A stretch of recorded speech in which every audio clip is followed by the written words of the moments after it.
Hello, my name is Fraser Simons. This is my channel, Springboard Thought. Today I'm going to do a weekly reads or weekly review of 12 books. Some of them I can talk about, some of them I can't because of BookTube Prize. The first book is a BookTube Prize 1, A Most Remarkable Creature, so I can't talk about that. I consumed it on audio. Next is Summer Suns by Mandelo.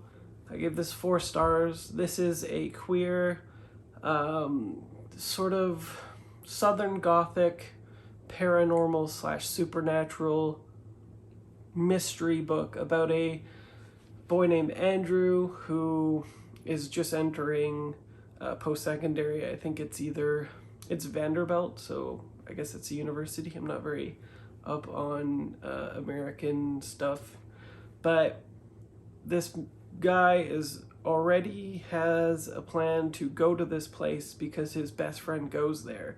Before he transfers, he gets word that his best friend, Eddie, has committed suicide, ostensibly, and it sort of kind of propels him into the life of Eddie, and there's a number of things happening plot-wise.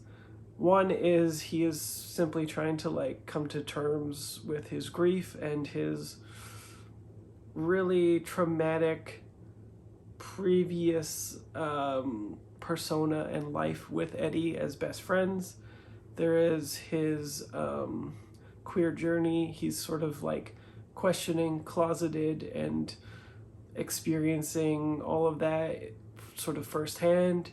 There's the actual mystery of Eddie, which is more or less the A-plot, I would say, investigating this sort of lineage of the supernatural occult stuff that is happening around the college. And so it casts a light onto what may or may not have actually happened with Eddie, and if there is foul play, who is covering it up, who is responsible for it, and these things sort of seesaw throughout, as you might expect. Then there's subsuming Eddie's identity in the form of inheritance, where Andrew essentially assumes everything of Eddie's life and is consumed and subsumed by that experience. He inherits his money, he inherits his friends, he inherits his car, he inherits essentially everything, and so sort of is adopted by the friend group, but is very cautious around them and not fully trusting and engaged because of the B plots mentioned.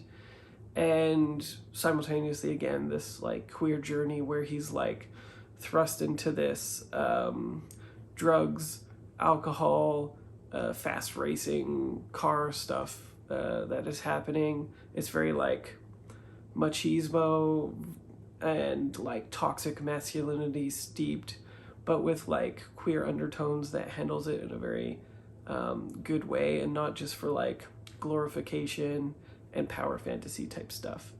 It is, like I said, unabashedly queer.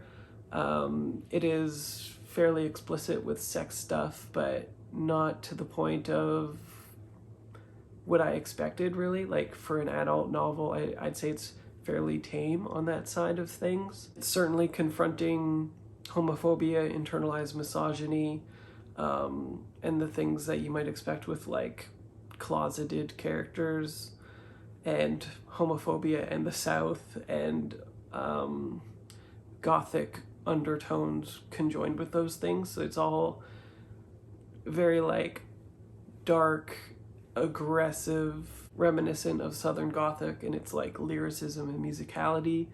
It was narrated quite well. I really enjoyed it. Next, I read I Love You But I've Chosen Darkness by Vaye. Watkins. This I gave 3 stars and was a little bit disappointed. I was expecting for something a little bit more. I found, as interesting as it was in the beginning, it begins to meander, and the middle book syndrome of it kind of made me very disengaged. I was also really not in the headspace of the character. It was very macro for me, and while I could appreciate what it was saying about the nuances of motherhood and the double standards, and essentially watching a character inevitably, inexorably spiral into darkness, as the title would suggest. I'm not really sure why I didn't fully connect with it. It might have just been the voice, and that disconnection in the middle, where I was hoping that it wouldn't be so explicit in its trajectory of the plot, but it was. But I still enjoyed it. The narration was good, and I like narratives that combat traditional notions of motherhood, so it was always going to be, at least as long as it delivered on that theme, a positive experience for me, and it was. Next, I read Eartheater by Dolores Reyes. This is short. It's from an Argentinian author, I believe. This was really great. I gave it 5 stars. It's about a woman who is kind of coming into like a sexual awakening, and at the same time discovers her roots in her family by the consumption of like actual earth. She eats it and then has visions and can sort of like see things that are ostensibly real and have happened in the past, and is being like told things by the earth, essentially. And this is coupled with a mystery component to the book, and she is trying to, or maybe not even trying to, but the plot is pushing her, the earth is pushing her into the discovery of what has happened to marginalized identities like her in the slum poverty area that she occupies. Women have been going missing, so it kind of parallels Indigenous issues in that way as well, or at least that's what it reminded me of, probably because I'm Canadian and that's the closest analog that I have, essentially. But she starts seeing things about what has happened with these women have gone missing, and it's a push-pull of agency. She's not like overtly masculine, but she's against type for the character. She's allowed to definitely like be who she wants to be without being archetypical whatsoever. I really liked her character. It's like just messy enough to be, I don't know, both believable and compelling. She craves things at a sexual level that's tied to the consumption angle, that is ostensibly not good for her, but also feeds her information that she needs to sort of like assimilate her identity. For instance, she starts having a sort of like relationship thing with a police officer, which is in complete opposition to what most people want her to do. And then her the societal expectations of what she should do with her gift versus the people that recognize the power that she has and fear it and so want to destroy her, is just like an excellent parallel of the double standard of womanhood, of what people demand of women in general, coming of age, sexual awakening, all of that stuff. I thought it was just it was just completely excellent. It's very short. It doesn't overstay its welcome. It's very well written. Excellent stuff. Next, I read Girlhood by Melissa Febos. This is a BookTube prize book. I read it physical from the library, and I've already returned it, so I can't even show you it in my hands. But yeah, I can't talk about it anyway. Next, I completed the Unwritten. I have the Deluxe edition, Volume 1, which is the only one that is going to ever come out. DC/Vertigo is very well known for this, where they put out a deluxe or an oversized or whatever. They say that they're committed to putting them out, and then for no apparent reason, they stop it. This is the first 2 volumes compiled into this with some like deluxe condition stuff, like storyboards, notes on specific volumes, the original pitch, which is really fascinating, and a bunch of other stuff like that. Unwritten is one of my favorite comic books. I wish it got more traction. The first volume, though, is a hard sell. So the catnip aspect, the real hook for this, I would say, happens in volume 2 and near the end. So it is quite a bunch of singles to consume before you get, tapping into sort of what it's trying to do. We start off with a character named Tommy Taylor, whose father has written a Harry Potter-esque type of books that have permeated pop culture as much as J.K. Rowling. Everybody's read it, everybody knows about it, there's conspiracy theories, there's fan fiction. It's absolutely synonymous with pop culture and in everyday usage and in the minds and general intellect of absolutely everybody on Earth, not just English speakers. And so his father then, after publishing, I can't remember how many books, 6, 7, something like that, disappeared completely, leaving Tommy fatherless at a younger age. And he is sort of like floating about as a nobody, coasting on the cachet, I guess, of being ostensibly the boy who is paralleled in the Tommy Taylor series. So when he was a young kid, there's a notion that the kid in the books was based on him as a kid as well. And so he gets book signings and goes to conventions and stuff like that. But his identity is put into question when somebody says that the person who was always posing in pictures and doing various interviews and all of this kind of publicity as a young age was actually a Romanian kid of the housekeeper, something like that, that Wilson had. And so he doesn't know who he is, or at least the world doesn't know that, and it casts aspersions onto him. And what this all means is slowly unraveled. So if you only read the first 1 or 2 singles, that's kind of where you're at. And it feels impossible, basically, to know what the trajectory, what the tropes that are being hit in it could even possibly be.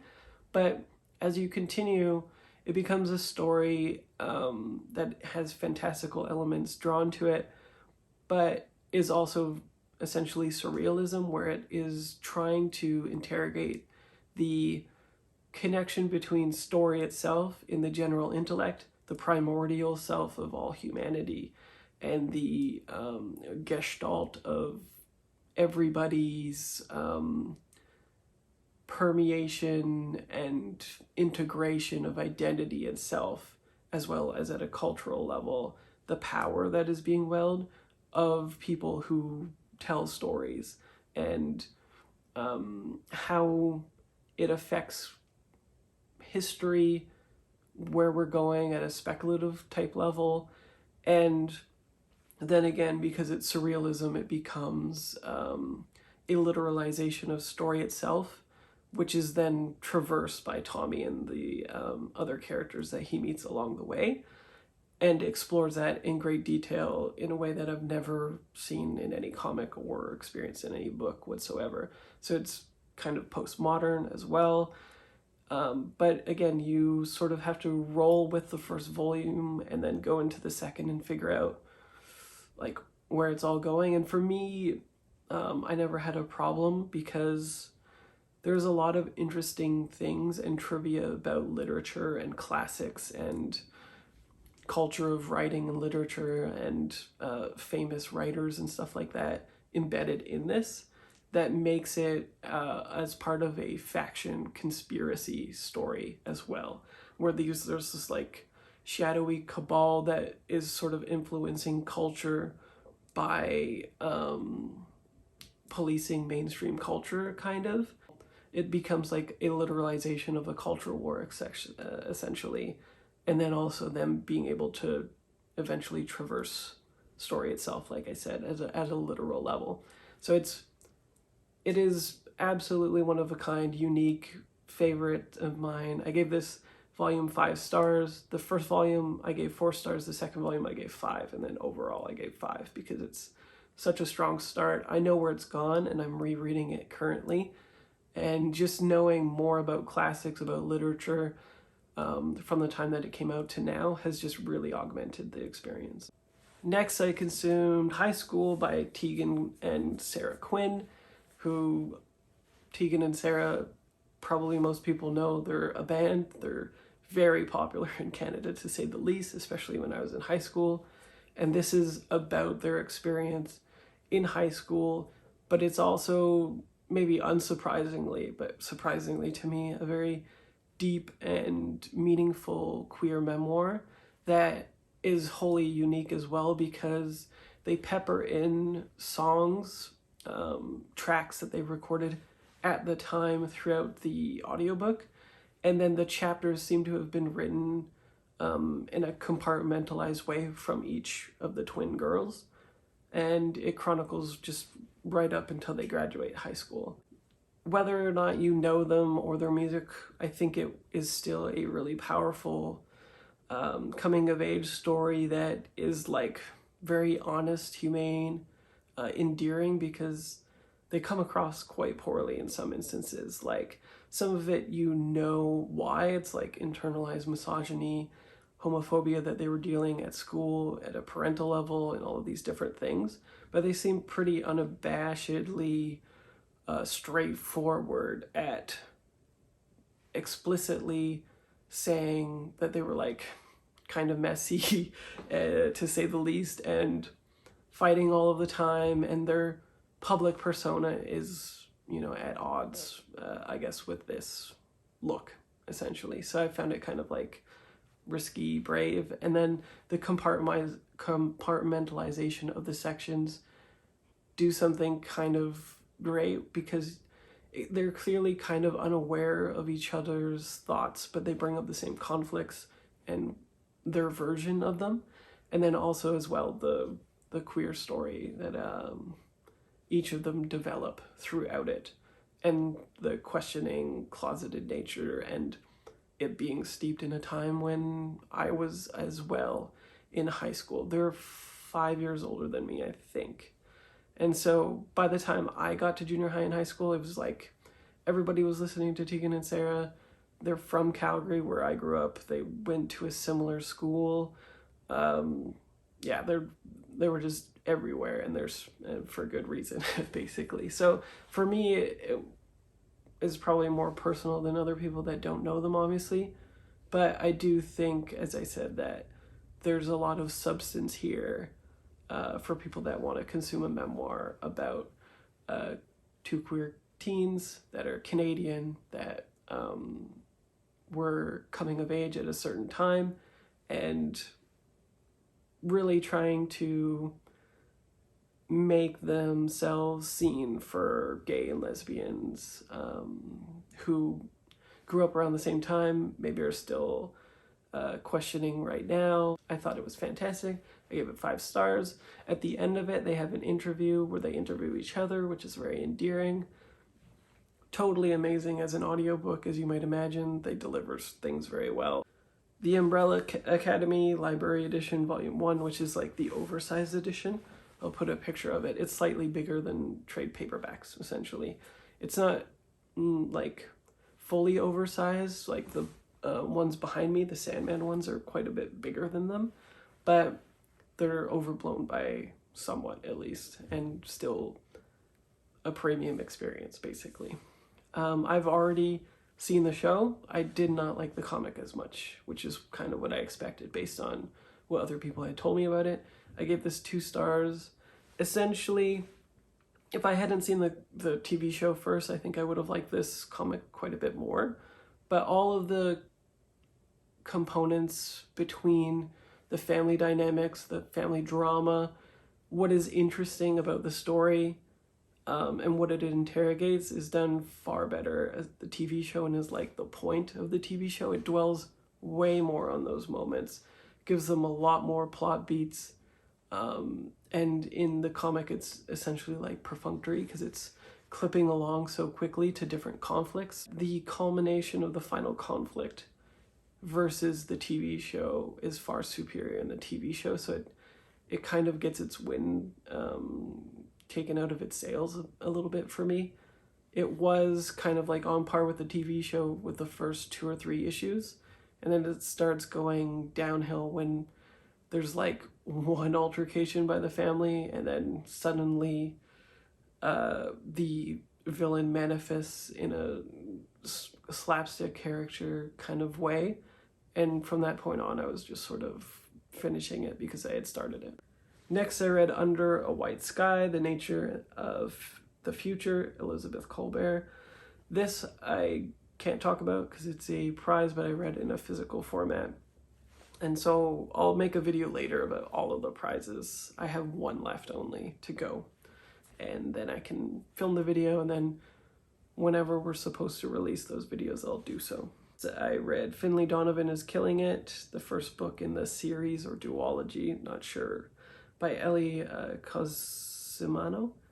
I gave this 3 stars. There's not too much to say about it. It's about a woman who's married and in the process of getting a divorce, or is divorced already, something like that, because her husband is a complete douche, cheated on her. She's the one with the kid, and he's essentially battling her for custody. She is also a writer, and contrived circumstances collude to have her assassinate somebody for $50,000, and things just spiral out of control from there. I would describe it as like Coen Brothers type comedy and darkness kind of levels, mixed with a romance. So I think a lot of people would be into that.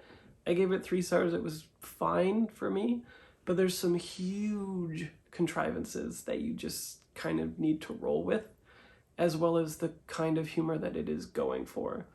A lot of people find the main character, it seems, pretty unlikable in the beginning, and I can kind of see that, but it wasn't an issue for me. And then from there on, once things snowball, essentially, you, I think, can get into the track and like it for what it is. It's has an odd, quirky, strange quality to it that made it likable for me. The Extraordinary Adventures of Adele Blanc-Sec, number 2, and I have a physical edition of that. I'll put up some pictures similar to the first one. This is a wild and kooky ride. It's 1912 Paris, written in 37, I believe, by Jacques Perry, and this is, Jacques Tardy, not Perry. It takes place in Paris. I love the artwork, and the coloring is like off kilter and strange and very compelling to me. There was less really interesting set pieces and design for interiors and Paris itself, but everything that was happening was still engaging. And again, it's just a story that you have to roll with. It's fun and only meant to be fun. You're not supposed to be following plot. It's very contrived, bombastic, and trying to shock you with like every 3 or 4 pages type deal. It feels like something that might be serialized for a few pages, but I'm not sure about that. And so yeah, like you will not see where this is coming or going, and it's a very strange mix of surrealism, fantastical stuff, and like occultish psychics, and not a Neanderthal, but an ancient man on this cover here is in the first issue, and the second one is about mummies waking up. And so it's just very good fun, and you either want to roll with kind of what it's down for or not. After the first one, you should be properly primed to pick up this one. But stand out, because this is 4 stars and it was only 3 stars until the ending. The ending was especially great and not something that I saw coming, even expecting the bombastic, strange, weird twist thing that old comics are kind of, known for. And it kind of left me wondering where Adele goes from here. And I know that between the first 2 volumes here in English, it is 4 stories total, but on Goodreads there's like 8 or 9 of them total. So I don't know if they selected specific stories that they thought would work well, and this is the completed arc of Adele, or if it is supposed to continue or not. And that sort of liminal space made me like it even more, even though I'm sure some people would be very annoyed by that. So that's that. And lastly, I consumed Gay Bar, Why We Went Out by Jeremy Atherton Lynn on audio, and he narrated it himself. I thought this was very smart. I give it 5 stars. It's hard to articulate why I like queer memoirs so much often, because all of the historical significance that we usually ascribe to memoirs and biographies are generally tied to a historical context in which we can have some sort of physical space tied to the person. So there's monuments, there's different, historical sites that you can go visit. They've been put into the general intellect with a physical or physicality to them that you can generally like navigate in society. Whereas queer culture is generally not like that, especially with gay bars. They pop up, they go down, they police, they're burned down, there's violent history associated with them. Generally, there are not any like monuments that stand that you can traverse if you're like a young queer kid or something like that.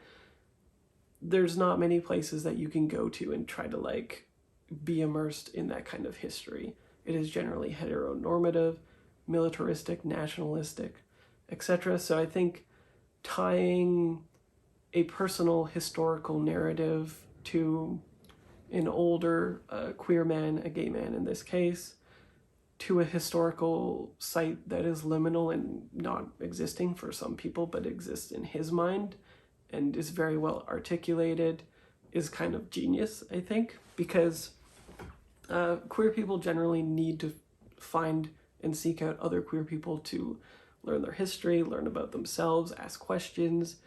Sure, there's more literature now, but generally people prefer to speak to directly queer people in order to learn certain things about them.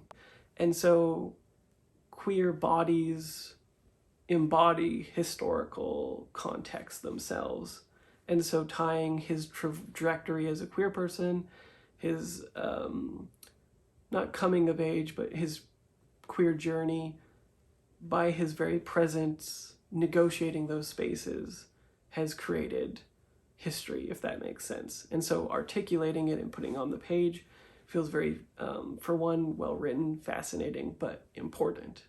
And so I think he does a really great job of switching between two different voices, of trying to articulate history of a specific place, what was happening during that general time, whether it's standing or not anymore, what his experience specifically was at that place, and why he went there. And then this is a number of different locations from the US to the UK as well. So it's a very valuable experience that's being imparted. And then his other voices, the personal journey associated with the historical context. And I haven't consumed a memoir like that before. Yeah, so for me, it's very novel, very excellent, and he surprisingly is an excellent narrator, I thought. I couldn't put it down as soon as I started it. So yeah, that's my week. I hope that you're doing well. Feel free to comment on any of the books. Let me know what you've been reading. And otherwise, I will speak to you next time. Bye.